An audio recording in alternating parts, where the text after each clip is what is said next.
Molecular basis of inheritance याच्यामध्ये जो DNA रेप्लिकेशनचा topic आपण पाहिला होता, पण या पूर्ण लेसनमध्ये असे सिलेक्टेड पॉईंट लक्षात ठेवा.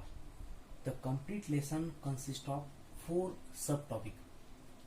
DNA, मग आता याच्यामध्ये काय तर DNA स्ट्रक्चर अँड रेप्लिकेशन, बरोबर आहे. मग त्याच्यात पॅकेजिंग सुद्धा इन्क्लूड होईल.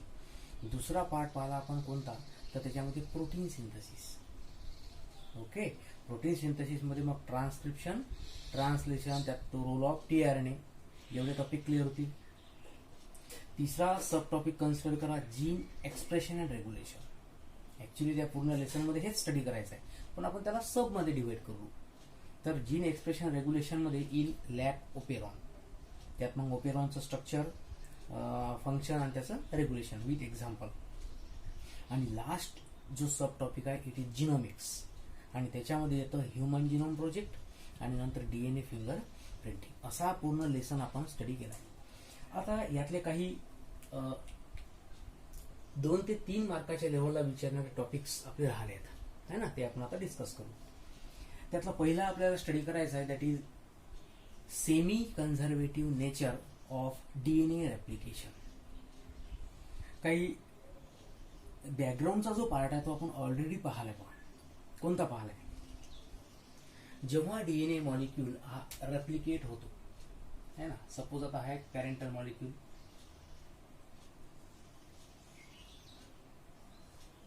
हा एक मी DNA मॉलिक्यूल ड्रॉ केला, याला कन्सिडर करू आपण it is a mother DNA. याला काय कन्सिडर केलं आपण? Mother DNA. आता जेव्हा रेप्लिकेशन स्टार्ट होईल, रेप्लिकेशनची प्रोसेस होईल, आपण पाहिलाय replication it is nothing but the process in which DNA can makes it's identical copy, ज्याला आपण रेप्लिकाज म्हणतो. आणि आयडेंटिकल कॉपीचं मिनिंगच हे आहे की हे तुमची मेन प्रिंट आउट आहे, तुम्ही याच्या झेरॉक्स कॉपी बनवून राहिले. मग झेरॉक्स कॉपी बनताना काय होते, ह्या DNAच्या दोन्ही स्ट्रँड काय होतात? सेपरेट. ह्या केल्या आपण सेपरेट, आणि या सेपरेटेड स्ट्रँडला आपण नाव दिलं होतं टेम्पलेट. काय म्हटलं होतं? Template strand. आणि नवीन स्ट्रँड जी बनते ती याला कॉम्प्लिमेंटरी असेल. In this way Naveen strand काय असेल? कॉम्प्लिमेंटरी. म्हणजे नवीन DNA बनताना काय होतं, त्यातली एक स्ट्रँड जी राहील that strand will be called as old strand, आणि जी कॉम्प्लिमेंटरी स्ट्रँड बनली त्याला मी नाव देतो न्यू स्ट्रँड. म्हणजे न्यू DNA कंटेन 2 स्ट्रँड, one is old, one is new. 50% character कोणत्या DNAचे आहेत? मदर DNAचे आहेत, म्हणजे ओल्ड, आणि 50च कॅरेक्टर कसे तयार झाले? नवीन. आणि हाच आपला टॉपिक आहे की सेमी कन्झर्वेटिव्ह म्हणजे काय? The process in which in the process of replication new DNA molecule shows 50% characters of old DNA. old म्हणजेच मदर किंवा पॅरेंट. म्हणजे काही कॅरेक्टर कोणाचे येऊन राहिले? पॅरेंटल DNA चे. म्हणून त्याला म्हणतात कोणतं रेप्लिकेशन? Semi conservative. सेमी म्हणजे हाफ, आणि कन्झर्वेशन म्हणजे त्या कॅरेक्टरला कन्झर्व करणं, त्याचं जतन करणं नवीन कॅरेक्टरमध्ये. आणि तसंही प्रोजीन तयार होताना मॅक्झिमम कॅरेक्टर ॲटलिस्ट 50% कॅरेक्टर कोणाचे यायला पाहिजे? 50 फ्रॉम दॅट पॅरेंट्स. आता याला प्रूफ करण्याकरता एक एक्सपेरिमेंट तुमच्या सिलेबसमध्ये दिला आहे, दॅट इज मिझल्सन अँड स्टाहल एक्सपेरिमेंट. हा, हे सायंटिस्ट आहेत, यांनी इन 1958 त्यांनी प्रूफ केलं एक्सपेरिमेंटली का replication of DNA semi conservative का असेल. कारण रेप्लिकेशन नुसतं एकाच टाईपचं नसतं, इट मे बी डिस्पर्सिव्ह. रेप्लिकेशन कसं राहू शकतं? डिस्पर्सिव्ह सुद्धा राहू शकतं. आणि डिस्पर्सिव्हचा अर्थ काय होते माहिती आहे काय? जेव्हा नवीन DNA बनतो, तो नवीन DNA बनताना DNA फ्रॅगमेंटच्या फॉर्ममध्ये बनेल. त्यातले काही फ्रॅगमेंट ओल्ड DNAचे राहतात आणि काही फ्रॅगमेंट नवीन DNAचे राहतात, असंही काही लोकांचं म्हणणं आहे. That is dispersive method. आता आपल्याला जे पाहायचे ती मेथड कोणती आहे? It is semi conservative. म्हणजे याचा प्रूफ हे करायचं तुम्हाला की यातला 50% पार्ट हा मदर DNAचाच आहे. Okay, now let start to study the experiment. आता यांनी काय केलंय बा, रेप्लिकेशनची प्रोसेस चालू असताना नवीन DNA बनला की यांनी त्याचं ऑब्झर्वेशन केलं. आता आपल्याला माहिती आहे का DNA हा काय? It is acidic state, liquid स्टेटमध्ये प्रेझेंट राहतो, आणि याला नेकेड आईजनं तुम्ही ऑब्झर्व करू शकत नाही, बरोबर आहे. म्हणून त्यांनी काय केलंय, या DNA मॉलिक्यूलला एक रेडिओ ऍक्टिव्ह एलिमेंट सारखं जसं आपण पाहिलं होतं हर्शी आणि चेस एक्सपेरिमेंटमध्ये त्यांनी आयसोटोप्स वापरले होते है ना. सो सिमिलर टू दॅट यांनी काय केलंय सगळ्यात पहिल्या स्टेपमध्ये the experiment it is carried out in case of E coli. मुद्दा लक्षात ठेवा. ते ई कोलायच्या सेलला त्यांनी काय केलं, they grow the cell of E coli in the medium containing N15. Generally DNA मध्ये जे नायट्रोजन बेसेस राहतात है ना, जे न्यूक्लियोटाइड्स राहतात त्या ठिकाणी जो नायट्रोजन प्रेझेंट राहतो that nitrogen is called as N14. याला म्हणतात normal isotope of nitrogen. Normal isotope बरोबर आहे. पण यांनी इकोलायला अशा मीडियममध्ये ग्रो केलं ज्याच्यामध्ये कोणता आयसोटोप वापरला N15. N15 म्हणजे काय, याला नायट्रोजनचा हेवी आयसोटोप म्हणतात. याची डेन्सिटी जास्त राहते, याची डेन्सिटी काय राहील, जास्त राहील. ठीक आहे, या मीडियममध्ये ग्रो केलं. आता याचा अर्थ असा समजून घ्या तुम्ही की या इकोलायमध्ये जो डीएनए प्रेझेंट असेल त्या डीएनए मॉलिक्युलमध्ये नायट्रोजन बेसला कोणता आयसोटोपचं लेबल होईल, आता N15. कारण आपण याला कंटिन्युअसली ग्रो केलं त्या मीडियममध्ये. So all DNA of the eukaryotic cell, not eukaryotic, it is E coli, त्या कॉम्प्लीट डीएनए मध्ये कोणता नायट्रोजन इनकॉर्पोरेट होईल, N15. आता हे त्याला स्टडी करायचं आहे की हा N15 आला की नाही. तर त्यांनी काय केलंय या मीडियम मध्ये जे की प्रेझेंट असेल इकोलायच्या सेल असतील वगैरे त्या मीडियमला त्यांनी सेंट्रीफ्यूज केलं.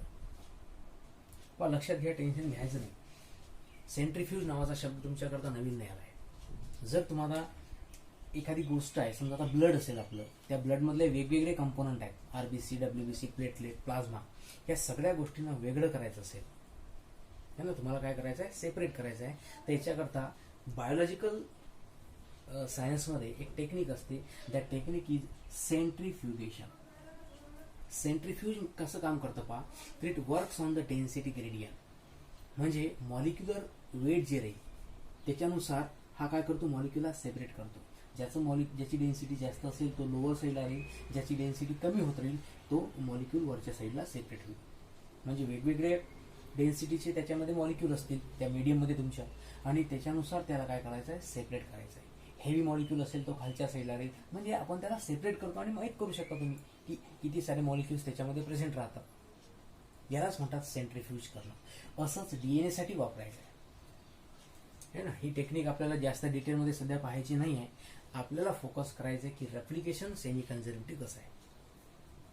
तर यांनी या मीडियमला ऑब्झर्व केलं with the help of his technique centrifugation. आता हे सेंट्रीफ्युगेशनसाठी मीडियम कोणतं वापरतात, इथं जे मीडियम वापरलं हे कोणाच्या इकोलाच्या ग्रोथसाठी है ना, आणि सेंट्रीफ्यूज करण्यासाठी वापरायचं आहे CsCl2. याला म्हणतात सिझियम क्लोराईड, CsCl2. सिझियम क्लोराईड का वापरायचं आहे, कारण याची डेन्सिटी आणि डीएनएची डेन्सिटी ही सारखी आहे. म्हणजे तुम्ही इझिली त्याच्या आधारानं त्याला स्टडी करू शकता. बरोबर आहे. हा तुम्हाला मॉलिक्यूल वापरायचा आहे.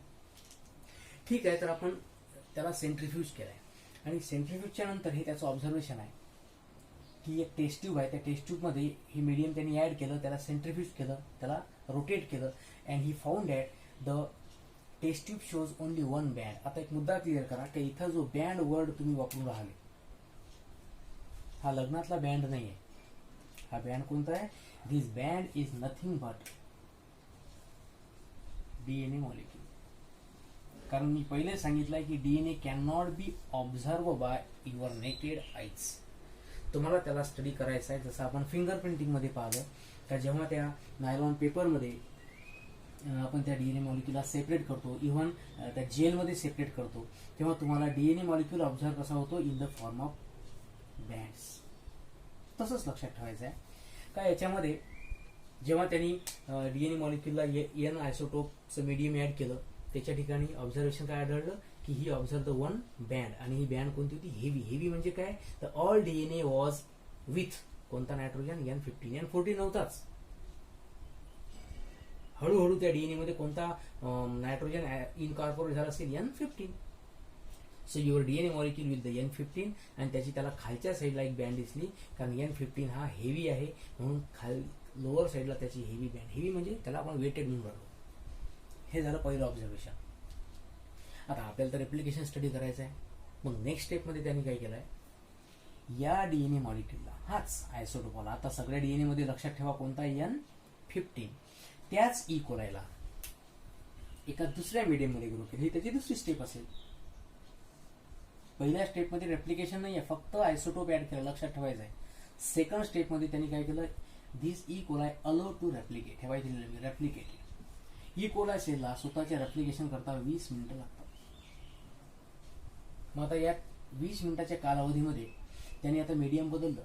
पहिलं होतं N15, आता त्यांनी N14 लाईट नायट्रोजन ऍड केला. आता 20 मिनिटानंतर त्यांनी काय केलं असेल, याला रेप्लिकेशनच्या नंतर त्याला टेस्ट ट्यूब मध्ये सेंट्रीफ्यूज केलं. काय केलं असेल, centrifuge. And he observe after the 20 minutes. हा एक त्याचा एक्झॅक्ट टायमिंग राहते की एवढ्या टायमिंग नंतर तो डीएनए रेप्लिकेट होईल.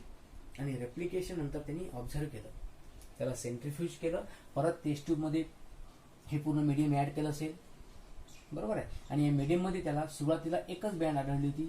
आता त्याला जी बँड आढळली ही याच्यापेक्षा थोडी वेगळी होती. ही होती हेवी विथ नायट्रोजन. कोणता नायट्रोजन होता इथं, ओनली N15. आता त्याला हेवी बँड तर दिसून राहिली, पण ती हेवी आहे but along with it is called as hybrid band. आता त्याला नुसतं हेवी नसून त्याला त्यांनी नाव काय दिलं, हायब्रिड. अंदाज लक्षात घ्या काय सांगायचं आहे. इथं जो ब्लॅक कलर मी ड्रॉ केला असं कन्सिडर करा तुम्ही, तर या ठिकाणी हा मॉलिक्यूल, आता आपण या मीडियमच्या नुसार डायग्राम ड्रॉ करू म्हणजे तुमच्या लक्षात येईल. हा तुमचा ओरिजिनल डीएनए, मदर डीएनए, ज्याच्यामध्ये नायट्रोजन कोणता N15. आता या स्टेपमध्ये रेप्लिकेशन झाल्यानंतर काय घडलं असेल, दोन्ही स्ट्रँड काय झाले असतील, सेपरेट. ही पण कोणती N15, ही सुद्धा कोणती N15. आता पहा, जो आपला डीएनए मॉलिक्यूल होता ज्याच्यात N15 होता, ह्या दोन्ही स्ट्रँड काय केले आपण, सेपरेट. आता त्या मीडियम मध्ये N15 राहिला का, नाही. इथं टोटल नायट्रोजन कोणता आता N15 वाला. आता आपण मीडियम मध्ये कोणता ऍड करून आलो, N14. म्हणजे रेप्लिकेशनच्या वेळेस काय होत असते, नवीन स्ट्रँड तयार होते, कॉम्प्लिमेंटरी स्ट्रँड तयार होते. लक्षात येत आहे का, जेव्हा सेलमध्ये रेप्लिकेशन होते तेव्हा ओरिजिनल डीएनएच्या दोन स्ट्रँड सेपरेट झाल्या, याला आपण म्हणतो टेम्पलेट. मग याला जर कॉम्प्लिमेंटरी नायट्रोजन बेसिसची गरज असेल तर ते बेसिस कुठून मिळतात, न्यूक्लियस मध्ये घडत असेल तर न्यूक्लियोप्लाझम मधून, सायटोप्लाझम मध्ये घडत असेल तर सायटोप्लाझम मधून. आता इथं कोणती सेल आहे का, सेलमध्ये रेप्लिकेशन नाही घडून राहिलं. त्या सेलमध्ये आपण काय प्रोव्हाइड केलं, मीडियम. म्हणजे याला जर नायट्रोजन बेसिसची गरज असेल, ई कोलाय सेलला स्वतःच्या रेप्लिकेशन करता जर समजा नायट्रोजन बेसिसची गरज भासली त्या डीएनए मध्ये, तर तो नायट्रोजन कुठून घेणार आहे, फ्रॉम द मीडियम. आणि मीडियम मध्ये कोणता N14. म्हणजे नवीन स्ट्रँड बनताना नायट्रोजन कोणता असेल, N14. बनवून पहा, ते N14 चे स्ट्रँड अशा पद्धतीने नवीन तयार होईल. So this new strand is with N14. म्हणजे आता जो डीएनए मॉलिक्यूल बनला त्याच्यामध्ये एक हेवी नायट्रोजन आहे आणि एक लाईट नायट्रोजन आहे. म्हणून त्याला बँड कोणती ऑब्झर्व केली त्यांनी, हायब्रिड बँड. हायब्रिड म्हणजे याला तुम्ही कन्सिडर करा, it is N14 and N15. दोन्ही त्याच्यामध्ये नायट्रोजन इनकॉर्पोरेट झाले. त्यांनी परत एक्सपेरिमेंट हा रिपीट केला. Again this E coli cell was grow in the same N nitrogen. हे तुम्ही सेव्हरल जनरेशन पर्यंत स्टडी करू शकता, बरोबर आहे. परत काय घडलं असेल की रेप्लिकेशन करायचं आहे, ऑलरेडी आपल्याकडे दोन डीएनए मॉलिक्यूल आहेत. रेप्लिकेशनच्या वेळेस हे दोनही डीएनए स्ट्रँडच्या काय होतील, सेपरेशन घडेल. पाहिलाय का, अनवाइंडिंग वगैरे घडत असतं. रेप्लिकेशन घडताना सगळ्यात पहिले डीएनए स्वतःला दोन स्ट्रँड मध्ये सेपरेट करतो आणि नवीन डीएनए स्ट्रँड बनतो. करा सेपरेट. कसं सेपरेट होईल पहा आता. हा दिसला ना, ओके. आता आपण या स्ट्रँडला काय करू, सेपरेट करू. ही एक स्ट्रँड, याला आपण नाव देऊ N14. पहा तुमच्या लक्षात येऊन जाईल मी काय ड्रॉ करत आहोत.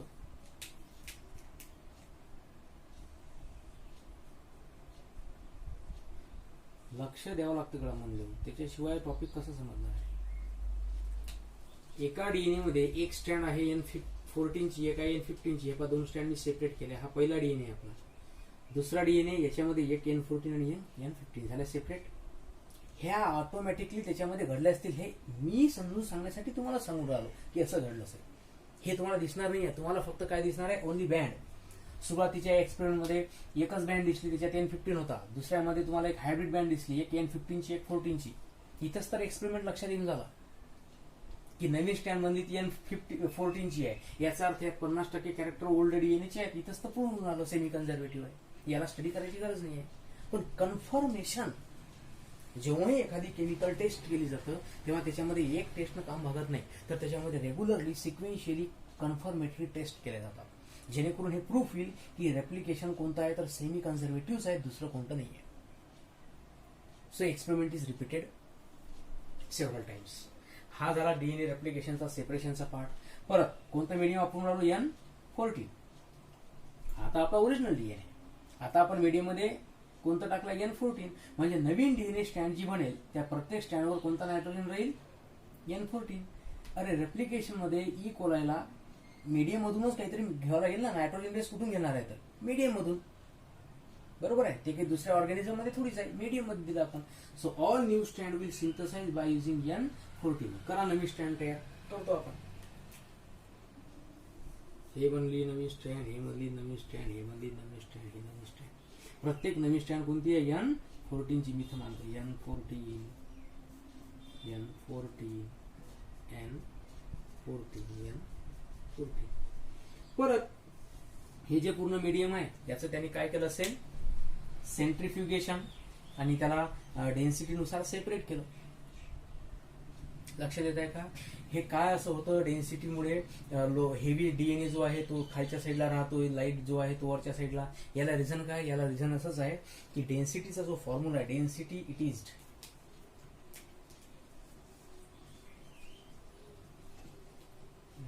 It is nothing but the mass upon volume. बरोबर आहे. आणि याचा लक्षात काय येते की जेवढं जास्त मास असेल तेवढी जास्त डेन्सिटी. नायट्रोजन हा N15 आहे, म्हणजे याचा मास जास्त आहे, मॉलिक्युलर वेट जास्त असेल, त्याच्यामुळे त्याची डेन्सिटी पण जास्त असेल. ज्याची डेन्सिटी जास्त तो खालच्या साईडला राहील ना, त्याचं वेट जास्त आहे ना. ज्याची डेन्सिटी कमी आहे तो वरच्या साईडला जाईल. हेवी लोअर साईडला, लाईट वरच्या साईडला, बरोबर आहे. याचं सेंट्रिफ्युगेशन केलं, परत त्यांनी ऑब्झर्वेशन केलं. सेम कोण घ्यायच्यामध्ये काय लक्षात येऊन आलं, ऍक्च्युअल रेप्लिकेशन घडताना दोन असे डीएनए मॉलिक्युल आहेत ज्याच्यामध्ये हायब्रिडायझेशन घडलंय. म्हणजे एक स्ट्रँड ही N15 ची आणि एक N14 ची आहे, बरोबर आहे. तर म्हणून या डेन्सिटीमध्ये त्याला एक हायब्रिड बँड दिसली आणि एक लाईट बँड. लाईट बँड का दिसली, पहा दोन डीएनए मॉलिक्युल असे त्याच्यामध्ये टोटल काय N14. याचं लाईट वेट कमी असल्यामुळे, याची डेन्सिटी कमी असल्यामुळे हा वरच्या साईडला सेपरेट झाला, so one is light band. आणि खालच्या साईडला जी आढळली ती कोणती, हायब्रिड बँड. आणि याच्यावरून हे प्रूफ येतं. आता पहा की जेव्हा नवीन डीएनए मॉलिक्यूल बनेल तेव्हा त्याच्यामध्ये एक स्ट्रँड म्हणजे 50% कॅरेक्टर. अरे डीएनए मध्ये दोनच स्ट्रँड राहतात, त्यातली एक स्ट्रँड जुनी आहे, एक नवीन बनली. याचा अर्थ 50% तर जुनेच कॅरेक्टर आले की नाही. 50% character of mother molecule are conserve, hence it is called as replication. कोणतं replication, semi conservative replication. So this is the experiment of Meselson and Stahl. काहीही किचकट टॉपिक नाही. डीएनए मॉलिक्यूल ऑब्झर्व करायचा आहे, तो बँडच्या स्वरूपात दिसतो. अरे पण तुम्ही एकाच मीडियम मध्ये वापराल, दोन्ही नायट्रोजन 15 आहे 14 आहे एकाच मीडियम मध्ये ऍड कराल, तो सेपरेट होताना दिसेल कसं तुम्हाला. मग त्याच्याकरता आपण त्याला सेपरेट होण्याकरता टेक्निक वापरू. कोणती, तर त्याला सेंट्रिफ्यूज करू. दोन डीएनए मॉलिक्यूलचं रेप्लिकेशन झालं, डीएनए सेम आहे, ई कोलाय सेल तीच आहे आणि डीएनए तोच आहे. फक्त आपण चेंज काय करून राहिलो, रेप्लिकेशन होताना त्याच्यामध्ये एक मीडियम टाकून राहिलो, कोणतं तर नायट्रोजनचा. मग डीएनए रेप्लिकेशन होताना नायट्रोजनची गरज आहे. सुरुवातीला N15 होता, नंतर N14 ऍड केला. मग रेप्लिकेट होताना हा N14 त्याच्यामध्ये ऍड होत जाईल डीएनए मध्ये. N15 सुद्धा राहील आणि नवीन डीएनए मध्ये काय ऍड होईल, N14. म्हणजे 50% हा येऊनच राहिला का नाही. So it is semi conservative. Very simple. असं लक्षात ठेवायचं आहे. तुम्हाला वाटलं तुम्ही 2 मिनिटं लुक करू शकता त्या डायग्रामकडे आणि काही अडचण असेल तर विचारू शकता. एक्सपेरिमेंट महत्वाचा आहे, पेपरमध्ये 2 मार्कसाठी विचारू शकता. 2 किंवा 3 मार्कसाठी म्हटलं तरी चालेल. ओके.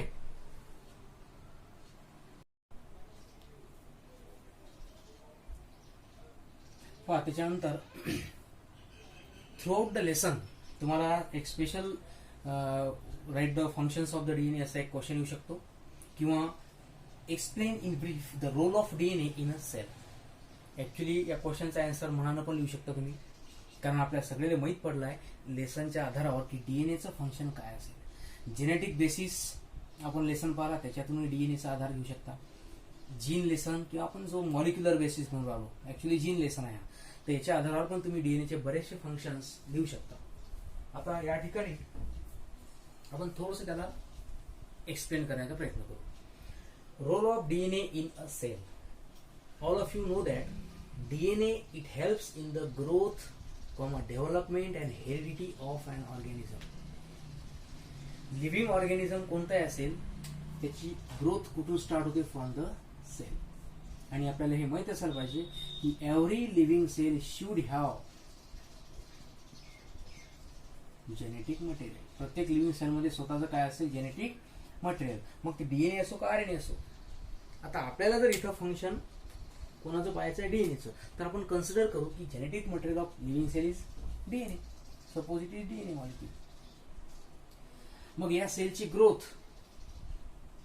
त्याच्यानंतर डेव्हलपमेंट. जर समजा ही हायर लिव्हिंग ऑर्गॅनिझम मधली सेल असेल, प्लांट आहे, अॅनिमल आहे, हायर ऑर्गॅनिझम, तर त्याच्यामध्ये डेव्हलपमेंट नावाची प्रोसेस घडेल, आहे की नाही. सगळ्यात पहिले सेल आहे, सेल पासून टिश्यू तयार होईल, टिश्यू पासून organ, organism and that complete body. तर याला म्हणतो आपण डेव्हलपमेंट. आणि त्याच्यानंतर हेरिडिटी. पॅरेंटल जनरेशन आहे, त्याच्यामध्ये रिप्रोडक्शन घडलं, नवीन जनरेशन बनली. याच प्रोसेसला आपण म्हणत असतो इनहेरिटन्स, है ना. तर ह्या ज्या सगळ्या प्रॉपर्टीज आहेत, ह्या प्रॉपर्टी कोणाच्या राहतील, only of the genetic material. आणि याच्यामध्ये डीएनएच कन्सिडर करायचं आहे. लक्षात येत आहे का. कारण आरएनए मॉलिक्यूल हा फक्त व्हायरसेसचा रोल प्ले करतो. Only some viruses have the RNA as their genetic material RNA. पण इथं आपल्याला पाहायचं आहे DNA. So this is the very important function of the DNA. Living ऑर्गॅनिझमची ग्रोथ असेल, त्याची डेव्हलपमेंट असेल आणि heredity. Second one, it controls and regulation all the activities of the cell. एक पर्टिक्युलर लिव्हिंग सेल असेल, त्या लिव्हिंग सेलमध्ये कोणत्याही प्रकारची ऍक्टिव्हिटी घडत असेल. फॉर एक्झाम्पल आपण नाव देऊ मेटाबॉलिक ऍक्टिव्हिटी, है ना. कोणत्याही प्रकारची chemical reaction. So all that chemical reaction are under the control of DNA. DNA स्वतःच त्या प्रोसेसला कंट्रोल करेल, त्याला स्टार्ट करू शकतो, त्याला स्टॉप करू शकतो आणि त्याला कंटिन्यू करू शकतो. आपण जीन एक्सप्रेशन रेग्युलेशन मध्ये पाहिलाय की कंट्रोलचं मिनिंग काय आहे आणि रेग्युलेशनचं मिनिंग काय राहते, है ना. प्रोटीन बनवायचं आहे फॉर एक्झाम्पल, तर मग प्रोटीन केव्हा बनवायचं आहे, किती प्रोटीन्स बनवायचे, त्या प्रोटीनचं फॉर्मेशन आहे, त्याच्यामध्ये अमिनो ऍसिड्स किती असले पाहिजे, how to regulate the process, त्याला म्हणायचं तुम्हाला कंट्रोल अँड रेग्युलेशन. थर्ड, एक अशी डीएनए मधली प्रॉपर्टी आहे जी जनरली अदर मॉलिक्यूल मध्ये नसते. DNA molecule can make synthesis of other type of molecules. DNA बाकीच्या मॉलिक्यूलला बनवू शकतो. तुम्ही लक्षात घ्या, जेव्हा जनरेशन बनते, पॅरेंट टू जनरेशन तयार होते, तेव्हाच्या जनरेशन मध्ये कॅरी होणारा मॉलिक्यूल फक्त कोणता असतो, डीएनए. फॉर एक्झाम्पल फर्टिलायझेशनची प्रोसेस काय होत असते, ड्युरिंग फॉर्मेशन ऑफ झायगोट, एक तर मेल गॅमिट आणि दुसरा फिमेल गॅमिट, या दोन्हीचं फ्युजन होतं. यात सायटोप्लाझम कोणाचं असतं, मदर साईट, आणि मेल मधून काय प्रोव्हाइड होते, ओनली न्यूक्लियस, म्हणजे कन्सिडर करा काय डीएनए. आणि हा डीएनएच मग त्या सायटोप्लाझम मध्ये एक इन्फॉर्मेशन फ्लो करते आणि डिसाईड करते की कोणते मॉलिक्युल्स बनवायचे. आणि डीएनएच का बाकीचे मॉलिक्यूल बनवू शकतो, त्याला रिझन आहे की डीएनएचं एक स्वतःच युनिक स्ट्रक्चर आहे. आणि जे आपण डिस्कस केलं आहे, डबल हेलिकल आहे, त्याच्यामध्ये नायट्रोजन बेसेस आहेत, न्यूक्लियोटाइड्स आहेत, दोघांचं कॉइलिंग होतं वगैरे वगैरे. तर अशा टाईपचं जे युनिक स्ट्रक्चर आहे, ही एक वेगळी प्रॉपर्टी आणि महत्वाची आहे, ज्याच्या साह्यानं सेल वेगवेगळ्या टाईपचे मॉलिक्युल्स तयार करू शकतं. चौथं इन जनरल आहे, DNA carries genetic information from generation to generation. लक्षात ठेवायचं आहे, हेच रिझन आहे की या डीएनएला आपण एक वंडर मॉलिक्यूल कन्सिडर करतो. एक वंडर मॉलिक्यूल आहे. DNA can maintain it stability. व्हेरायटीचे फंक्शन्स तुम्ही डीएनएच्या बद्दल लिहू शकता. केमिकली स्टेबल मॉलिक्यूल आहे, पण तरी सुद्धा जेव्हा जेव्हा सेलला गरज असेल, whenever cell require something, the DNA undergo working, तो काही ना काही स्वतःचं वर्किंग करतो, केमिकल रिॲक्शन्सला कंट्रोल करतो. फिफ्थ आहे catalytic function of the DNA. What do you mean by catalyst? हा, कॅटालिटिक फंक्शन म्हणजे काय? The process in which a molecule do not involve in the reaction but it can speed up the reaction. आता अशाच टाईपचं डीएनएचं working आहे, कॅटालिटिक functions म्हणून काम करू शकते, म्हणून तर डीएनए डिस्ट्रॉय नाही होत. आय मीन इन जनरल सांगू राहिलो बरं मी, डीएनएला डिस्ट्रॉय केलं जाऊ शकतं, पण इथं इन जनरल आपण पाहून राहिलो की सेलची ग्रोथ चालू आहे, नवीन मॉलिक्यूल तयार होऊन राहिले. एक एक्झाम्पल डीएनए रेप्लिकेशनच घ्या ना. डीएनए रेप्लिकेट झाला, ओरिजिनल डीएनए गायब झाला का? ओरिजिनल डीएनए आहेच है ना. तर कॅटालिटिक फंक्शन मध्ये लक्षात ठेवा दोन टाईपचे सब फंक्शन्स आहेत. That is auto catalytic function and hetero catalytic function. आता या ऑटो कॅटालिटिक आणि हेटेरो कॅटालिटिक फंक्शन मध्ये काय फरक आहे? The process in which DNA makes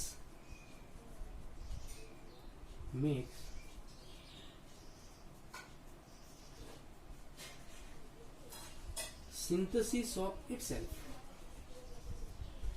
जर तुम्ही सेंट्रल डोग्मा लक्षात घेतला,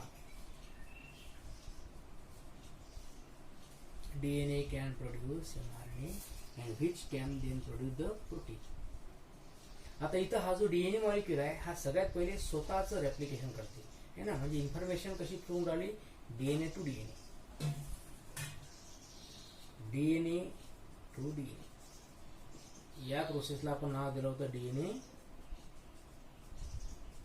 रेप्लिकेशन. इथे दुसरा मॉलिक्यूल बनला का, स्वतःहून स्वतः सारखेच मल्टिपल मॉलिक्यूल्स तयार करणं, याला म्हणायचं आहे auto catalytic function. Synthesis of own त्याला म्हणायचं आहे ऑटो कॅटालिटिक. रिप्रोडक्शन घडते, सेल डिवाइड होते. पहा, सेल डिवाइड झाली म्हणजे एका सेल पासून डॉटर सेल बनले. अरे सेल पासून सेल बनते म्हणजे डीएनए पासून डीएनए बनत असेल. समजून आलं का? रिप्रोडक्शन लिव्हिंग ऑर्गॅनिझम मध्ये का घडते? There is only one reason, because DNA can make its identical copies. रेप्लिकेशनचा जो टॉपिक पाहिला तो फार महत्वाचा आहे. ठीक आहे. सेकंड आहे hetero catalytic function. When DNA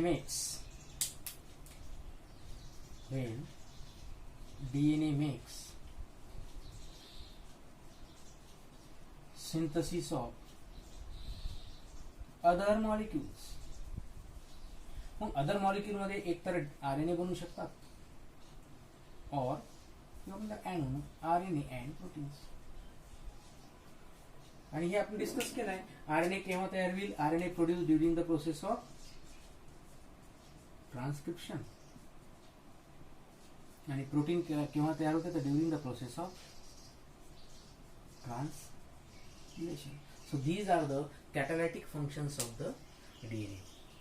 control करते, ग्रोथ करते, रेग्युलेट करते ऑल ऍक्टिव्हिटीजसाठी. त्याच्यानंतर जेनेटिक इन्फॉर्मेशनला कॅरी करेल. स्वतःचं फॉर्मेशन करत असेल तर ऑटो कॅटालिटिक म्हणायचं आहे. बाकीचे मॉलिक्यूल बनत असेल तर hetero catalytic. Just have look over the topic.